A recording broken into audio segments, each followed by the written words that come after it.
Reka asubire ndabaye ikaze mwese nshuti banywanyi bacu mukunda kandi mugakurikira amakuru n'ibiganiro dutambutsa kuri chaîne yanyu imwe Rudende Isange TV, ishene bashikiriza amakuru ndetse n'ibiganiro biba bigezweho kandi biba vyakora mutoza mu rurimi rw'ikirundi. Reka rero mbaye ikaze mu makuru yacu yo muri iki gitondo, hakaba hanje cane ari amakuru araza gushimikira ku ngingo nkuru zikurikira. Mu gisata ca politiki ngaha mu Burundi turaza kunyarukira hamwe mu Burundi turabira hamwe ibiriko birahavugwa, aho na cane General Majoro Silas Ntigurirwa yatangaje ibintu bikomeye ku butegetsi bwa Perezida Ndayishimiye. Turaza kubibashikiriza byose ku buryo bw'idonido. Hari amakuru dufise y'ibanga ariko aravuga ko Perezida Ndayishimiye ariko arahigwa, ndetse ngo isaha n'isaha ashobora gusanga bunyoni mu mpimba, ndetse bikaba biriko birategurwa na bamwe mu majenerali batandukanye ngaha mu Burundi.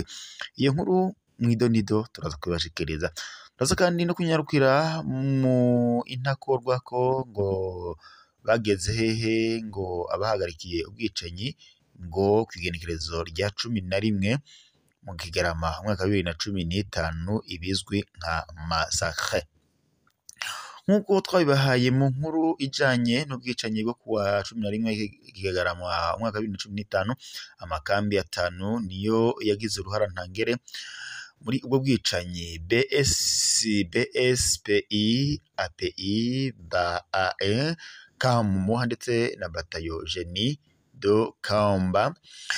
Abandi babafashije zari imbonerakure ndetse n'iperereza. Hariho kandi n'abandi bategetsi bafise ivyo babazwa bijanye n'ubwo bwicanyi, none ubu bageze he? Uwa mbere ni Colonel Domitien Nyamugaruka SSO 089. Iyo ntwazangabo yatwara ikambi BSPI icungera umukuru w'igihugu mu gihe ca Perezida Nkurunziza. Nyamugaruka kandi yari atonye rwose, yari afise ububasha budasanzwe mu kiringo ca gatatu. Yari kandi mu bajejwe guhonya abiyamirije ikiringo ca gatatu ca EMI ndetse na quartier iyo hagati mu gisagara ca Bujumbura, ariko kandi no mu ntara ya Ngozi irahakoreye cane. Iwe mu uvyerwa vya Ngozi yari afise agasho ahiciwe abantu batari bake. Ikambi yiwe BSPI yari ifise abicanyi rurangiranwa bajejwe gutoteza abatemera ikiringo ca gatatu ca Petero Nkurunziza. Wamenyekanye cane yari Major Noel Banyezako. Dominique Nyamugaruka ubu afise ipeti rya General de Brigade. Inyuma y'urupfu rwa Nkurunziza yarakuwe muri BSPI ahabwa kurongora intara ya mbere ya gisirikare, ubu bita Première Division. Hanyuma kandi arakurwa aja kuba umuyobozi mukuru ajejwe abahoze ku rugamba. Ubu afatwa nk'igihangange cigijwe kure, nta nguvu agifise, ariko kandi ari mu basirikare ubutegetsi bwa Ndayishimiye bwinuba kandi bucunze cane. General de Brigade Dominique Nyamugaruka yahoze agwana muri CNDD-FDD, avuka muri komine Kabarore mu ntara ya Kayanza yahora. Kugeza ubu ntarigera abazwa amabi yakozwe na BSPI kuwa 11 Kigarama umwaka wa 2015 ndetse no mu yindi myaka y'ikiringo ca gatatu ca Petero Nkurunziza. Wa kabiri ni Colonel Alexandre Muyenge batazira Manalex. Alexandre Muyenge ubu afise ipeti rya General de Brigade de Police mu gihe kandi ca 12 Massacre. Alexandre Muyenge yatwara ikambi idasanzwe y'igipolisi bita API ijejwe gucungera inzego, ubu bayita GAPI. Iyi kambi ngo nayo nyine yari ifise igice gicungera Perezida Nkurunziza. API yarakoze amarorerwa menshi mu kiringo ca gatatu ca Nkurunziza, bamwe ndetse mu bicanyi bayo bari ivyamamare mu kiringo ca gatatu. Bari kandi barekuriwe kwica no kunyuruza abantu mu gihe cose. Abari bazwi cane yari Colonel Jean-Marie Niyonzima batazira Ndundi, Brigadier Jonas Ndabirinde, Corporal Claude Nijimbere batazira Matwi n'abandi benshi. Iyi kambi yaravuzwe mw'igandagurwa rya Zedi Feruzi, Christophe Nkezababihizi n'umuryango wiwe ndetse n'abandi batandukanye. Iyi kambi yarakoze amarorerwa muri 12 massacre. Inyuma y'urupfu rwa Nkurunziza, Alexandre Muyenge yagumye yizewe no ku ntwaro ya Ndayishimiye. Kugeza ubu niwe atwara Gapi, azwi kandi ko yegereye cyane Reverien Ndikuriyo, ari nawe yamuhaye kurongora ishirahamwe ry'umupira w'amaguru FFB. Benshi birabatangaza ingene yari uwegereye Nkurunziza, akaba hafi ya Ndikuriyo, akongera kandi akaguma ari somambike wa Evaristo Ndayishimiye. General de Brigade Alexandre Muyenge yahoze agwana muri CNDD-FDD, avuga ko mu ntara ya Muyinga yahahora. Kugeza ubu ntarigera abazwa mabi yakozwe na API muri 12 massacre no mu myaka yose y'ikiringo ca gatatu ca Petero Nkurunziza. Uwa gatatu ni Colonel Desire Uwamahoro. Mu gihe kandi ca 12 massacre, Colonel Desire Uwamahoro yararongoye ikambi idasanzwe y'igipolisi BAE ijejwe kugwanya imigumuko. Iyi kambi idasanzwe yashizweho na General Alengiyome Bunyoni mu kiringo ca gatatu, aca ayiha umuyoboke wiwe Desire Uwamahoro. Iyi kambi yarakoze amarorerwa mu kiringo ca gatatu, haba kandi no kwica canke kunyuruza abantu bakabugwa irengero. Desire Uwamahoro yafashanya na Dominique Nyamugaruka bene Alexandre Muyenge mu bikorwa byo guhonya abiyamirije ikiringo ca gatatu ca Petero Nkurunziza bari baba muri quartier yo hagati mu gisagara ca Bujumbura. Wa Colonel Desire Uwamahoro avuka mu ntara ya Buhumuza ya Bubanza yahahora, yahoze agwana muri CNDD-FDD. Kugeza ubu ntiyigeze abazwa amabi yose yakoze mu kiringo ca gatatu ca Petero Nkurunziza ndetse no mu bwicanyi bwo kuwa 11 ukwezi kwa 12 2015. Muri kino gihe apfungiwe mw'ibohero rikuru rya Ngozi yagirizwa ko yashatse gutembagaza ubutegetsi bwa Perezida Ndayishimiye afatanije na General Alengiyome Bunyoni. Wa kane ni Majoro Pascal Minani batazira Mababa SS 0723. Ubu afise ipeti rya Lieutenant Colonel. Mu gihe kandi ca 12 massacre, Mababa yari arongoye ikambi ya Muha Bataillon Sport en première division. Ni nawe kandi yari ajejwe ibikorwa byo guhonya abiyamirije ikiringo ca gatatu ca Nkurunziza mu makartier yose yo mu bumanuko bw'igisagara ca Bujumbura na cane ku Musaga. Majoro Mababa yarakoze amarorerwa mu kiringo ca gatatu ca Nkurunziza. Inyuma y'ibikorwa y'ibyo bikorwa yari amezemwo imyaka muri Somalia. Ntituzi amabanga ajejwe kuva agarutse mu Burundi muri Ruhuma 2025. Avugwa mu bikorwa by'ivugabutumwa mw'ishengero rya Pentecote. Mababa kandi avuka muri komine Burambi mu ntara ya Rumonge yahahora. Kugeza ubu ntarigera abazwa amabi yakoze mu kiringo ca gatatu ca Nkurunziza ndetse no mu bwicanyi bwabaye bwo kuwa 11 Kigarama umwaka wa 2015. Undi ni Major Marius Gahomera batazira Gakoryo SS 066663.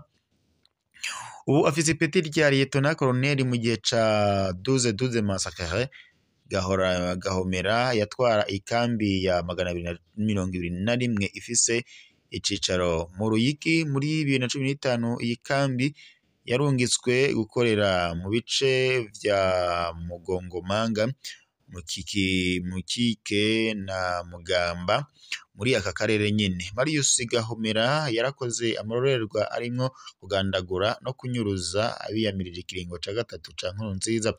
Kuwa 11 Kigarama 2015 ku mugoroba Majoro Gahomera yarasohoye mu gasho k'igipolisi mw'Ijenda. Abahungu indwi bari bafatiwe mu gatondo umujejuru.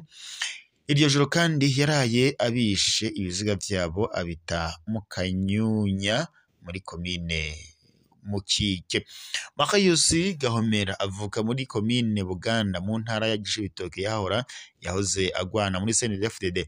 Inyuma yo gutwara 221 Bene yaratwaye iyindi kambi mu nyuma arungikwa kugwana muri Republika Iharanira Intwaro ya Kongo. Muri kino gihe ntituzi amabanga ajejwe. Marius Gahomera kandi arafise dosiye mu butungane ijanye naho yishe kuwa 11 z'ukwa 12 umwaka wa 2015, ariko ni dosiye ataho ntarigera abazwa ayandi mabi yakoze mu kiringo ca gatatu ca Nkurunziza. Uwa gatanu ni Denis Karera mu gihe ca 12 massacre. Desire Karera yari umukuru w'imbonerakure ku rwego rw'igihugu. Ubu ni umushikiranganji amateka aserukira intara ya Gitega, akaba ndetse n'umwe mu ndongozi za CNDD-FDD ku rwego rw'igihugu.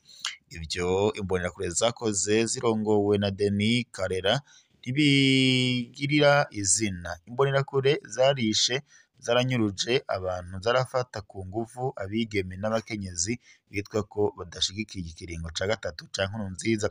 Zarakoze kandi iterabwoba mu mitumba ndetse no mu makartier nka hose mu gihugu. Muri 12 massacre imbonerakure zabandanije amabi zari zisanzwe zikora. Denis Karera kandi ntiyigeze abazwa ayo marorerwa. Uwundi ni General Major Etienne Ntakarutimana batazira Steve, afite SS 003 ubu afise ipeta rya Lieutenant General. Mu gihe ca 12 massacre Etienne Ntakarutimana yari umukuru w'iperereza SNR. Urwego yararongoye nta mabi rutakoze mu kiringo ca gatatu ca Nkurunziza ndetse n'ubwicanyi bwo kuwa 11 Kigarama 2015. Etienne Ntakarutimana ntiyigeze abazwa ayo mabi yakoze. Etienne Ntakarutimana avuka muri komine Kinanyana ni mu ntara ya Cibitoke yahoze agwana muri CNDD-FDD. Muri 2015 yarakuwe mu mabanga yo kurongora SNL cyangwa se iperereza, agirwa umuyobozi mwishikira ajejwe ibibazo by'igisirikare mu biro by'umukuru w'igihugu. Muri Nyakanga 2022 yarabogojwe na Perezida Ndayishimiye. Ari mu bantu kandi bacunzwe cane n'ubutegetsi bwa Perezida Ndayishimiye, umukeka ko afise umugambi wo gutembagaza ubutegetsi. General Alain Guillaume Bunyoni mu gihe ca 12 massacre, General Alain Guillaume Bunyoni yari umushikiranganje w'umutekano, niwe kandi mutegetsi wo hejuru yari ajejwe umugambi wo guhonya abiyamirije ikiringo ca gatatu ca Nkurunziza. Amabi yakoze nawe ayavuga ngo ayaheze. Yaranafatiwe ibihano na Leta Zunze Ubumwe za Amerika kubera ayo mabi yakoze. General Bunyoni ntiyigeze abazwa ayo mabi yakoze. Perezida Ndayishimiye yashitse amugena kuba umushikiranganje wa mbere muri Nyakanga 2022. Bunyoni yarabogojwe, hanyuma muri Ndamukiza 2023 arahagarikwa, yagirizwa gushaka gutembagaza ubutegetsi bwa Perezida Ndayishimiye.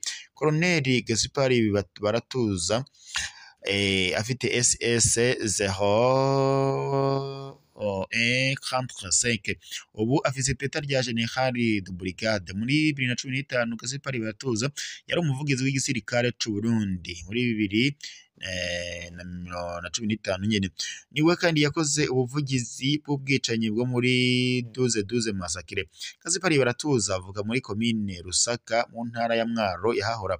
Yinjiye mu gisirikare ca kera Exfab inyuma y'amabanga yarimwo mu gihe ca 12-12 massacre. Yararungitswe gukorera ONU muri South Afrique baranka kumwakira kubera ayo mabi yagirizwa. Yahavuye ndetse arongora ishure rya kaminuza ya gisirikare ISCAM imbere yo gusubizwa mu buvugizi bw'igisirikare. Kugeza ubu ngubu ntarigera abazwa ingene yatanze ibiharuro bidasa ku magenekerezo ya 11 na 12 Kigarama 2015 bose avuga ko ari abateye amakambi. Fred Mbonimpa mu gihe ca 12-12 massacre, Fred Mbonimpa yari yarongoye igisagara ca Bujumbura. Inzego yararongoye nizo zatoye ibiziga mu mabarabara ya Nyakabiga, Jabe ndetse na Musaga, bijanwa guhambwa mu bibanza bitazwi, byongera kandi bitabwa mu binogo rusange.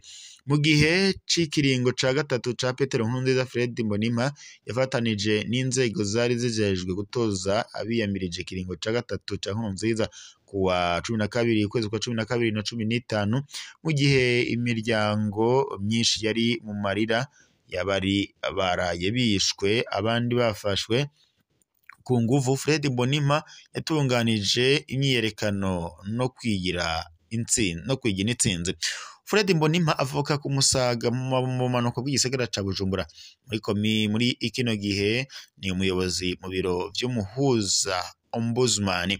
Kugeza ubu ntarigera abazwa amarorerwa inzego arongoye zakoze kuri 12 Kigarama massacre.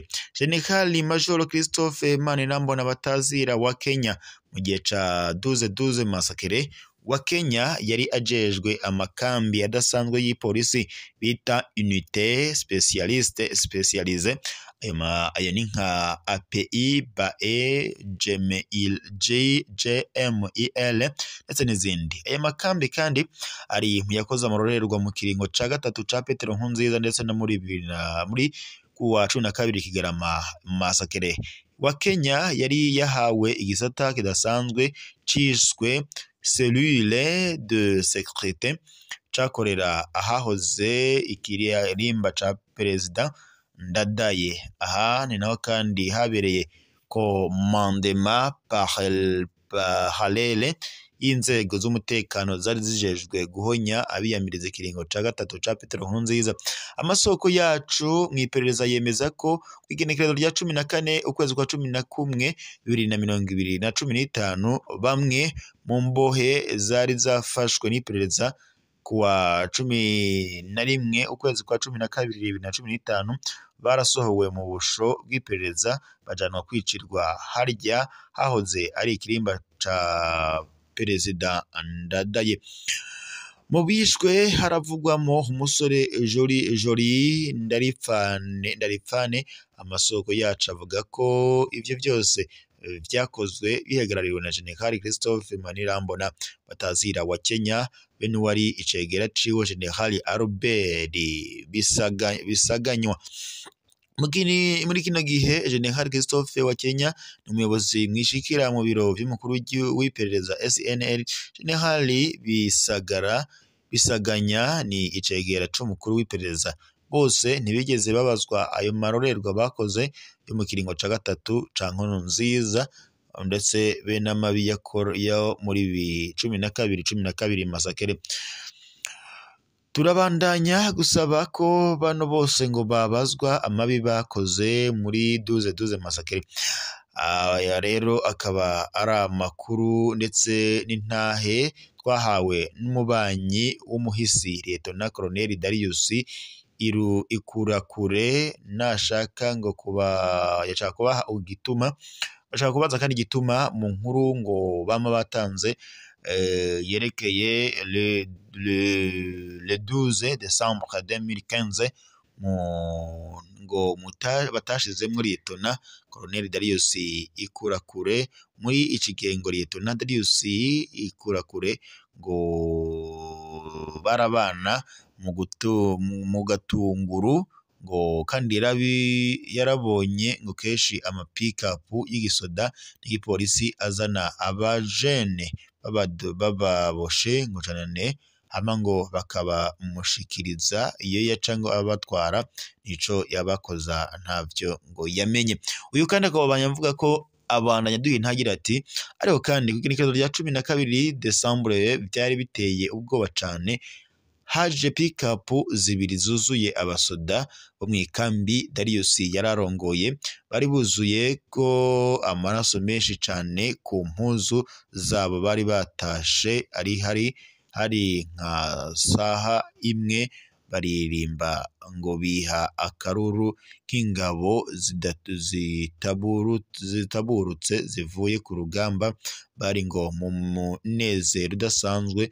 Majambo ni ngo yibuka ko yari muri izo ndirimbo ngo baririmba ngo bati twanyoye amaraso menshi cane uno munsi n'uwo twongera ayandi twoyanywa, uyo munsi twararanye ubwoba bwinshi cane.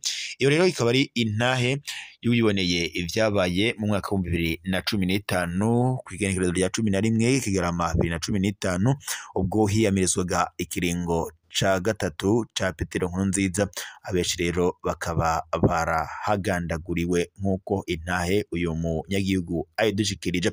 Reka dushimire mwese mwari kumwe natwe mu makuru ndetse n'ibiganiro twego turashikiriza kuri isaha. Tuzozere ngaha tuzagusubira amakuru araza kuba agizwe no munesha kuri yanyu kuna cyane mu Rudende Isange TV.